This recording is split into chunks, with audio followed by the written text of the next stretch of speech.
Taib, Bismillahirrahmanirrahim. Assalamualaikum warahmatullahi wabarakatuh. Saya Nurul Aini, NIM U 2019-1139, kelas RT3.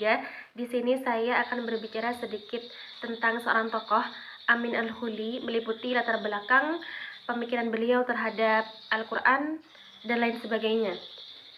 Untuk memenuhi tugas UAS pemikiran tafsir modern dan kontemporer yang diampu oleh Ustadzah Mufidah Ulfa. Sebelum kita berbicara lebih jauh lagi, alangkah baiknya kita mengetahui terlebih dahulu biografi daripada tokoh ini. Amin Al-Huli. Nama lengkap beliau ialah Amin Ibn Ibrahim Abdul Baqi Ibn Ismail Ibn Yusuf Al-Huli, yang biasa dikenal dengan sebutan Amin Al-Huli. Ia adalah seorang pembaharu Islam yang lahir pada tanggal 1 Mei 1895 Masehi di Mufia, sebuah kota kecil di daerah Mesir. Nah, Amin Al-Huli ini berasal dari keluarga petani yang dikenal dengan pendekar Arab yang gagah, berani, dan kental akan nuansa keagamaannya. Ketika pada usia 7 tahun, Amin Al-Huli tinggal bersama pamannya dan mendapat pendidikan agama yang sangat ketat.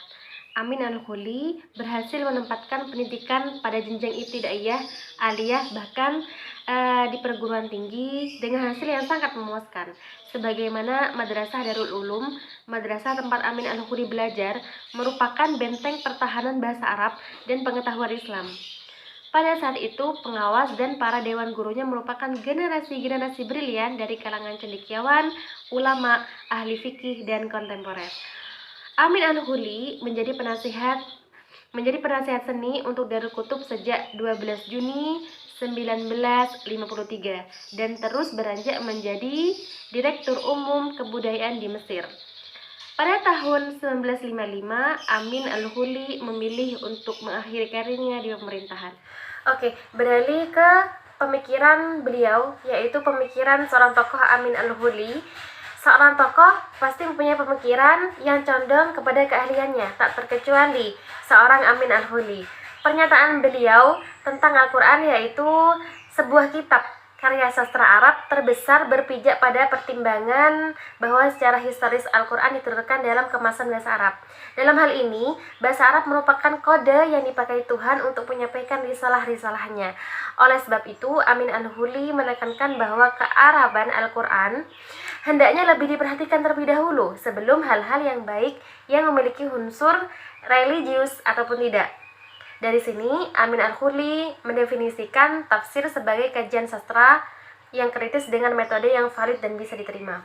Nah, dari pernyataan Amin Al-Huli ini memiliki implikasi keterlibatan budaya dan peradaban Arab sebagai bagian yang tidak terpisahkan dari wahyu. Dengan kata lain, unsur kearaban yang dimaksud Amin Al-Huli ini, teks tersebut adalah meliputi akal, intelektual, bahasa, budaya, maupun peradaban. Adapun konsep mengenai studi Al-Quran, beliau membagi dalam dua bagian. Yang pertama, ma fil Qur'ani nafsihi, yakni sisi internal Quran, yang mana pembahasannya mengenai hal ihwal teks, baik cara baca, cara menulis, maupun memahami teks Quran itu sendiri.